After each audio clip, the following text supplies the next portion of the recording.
La gestion des cyberrisques n'est pas que l'affaire des grands groupes. Les TPE et PME sont également concernés car la cybercriminalité explose avec le développement des usages numériques. Les conséquences pour les entreprises peuvent dès lors s'avérer fatales. Rappelons qu'en 2016, des dizaines de milliers de serveurs MongoDB, un système de gestion de bases de données, ont été piratés en vue d'obtenir une rançon. Des demandes de rançon s'effectuant souvent en Bitcoin pour assurer l'anonymat des transactions. C'est ce qui s'est reproduit en mai 2017 lors de la cyberattaque WannaCry où 300 000 PC d'entreprises ont été touchés dans plus de 150 pays. Dans l'ensemble, le nombre de cyberattaques a explosé ces dernières années en hausse de 140% entre 2013 et 2016.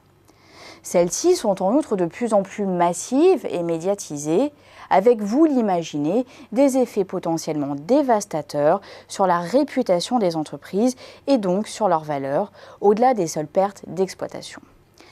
La question de souscrire à une cyberassurance se pose aujourd'hui avec d'autant plus d'acuité qu'un nouveau cadre juridique entre en vigueur.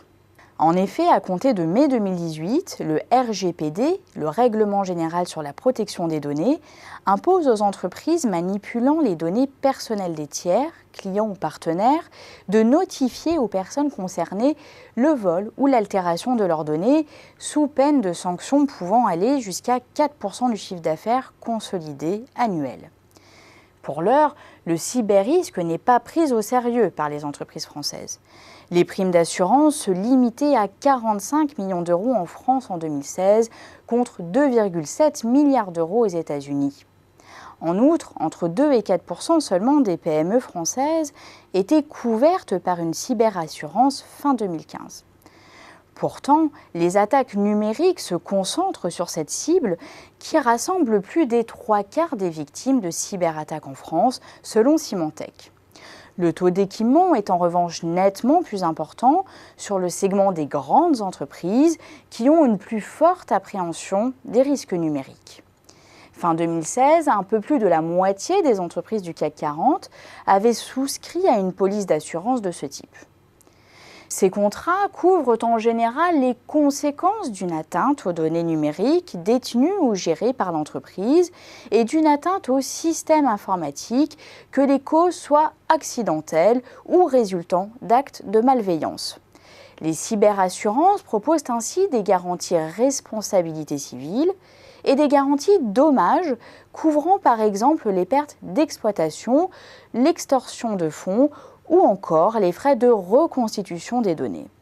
Ces cyberassurances comprennent en outre un important volet d'assistance en cas de sinistre, tel l'analyse du système informatique, l'accompagnement sur le plan juridique, la définition de la politique de communication après une attaque ou encore la mise en place d'une hotline spécifique.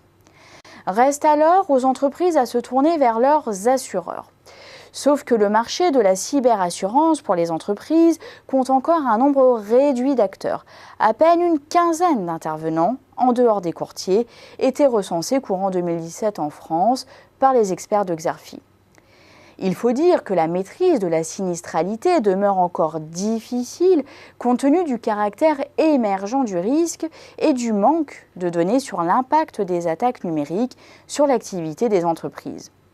Enfin, si l'ampleur des cyberattaques devrait s'accroître sensiblement à l'avenir, l'assurance privée ne pourrait pas assumer seule ces risques. Un mécanisme de protection publique similaire à celui couvrant les risques de terrorisme pourrait alors s'imposer.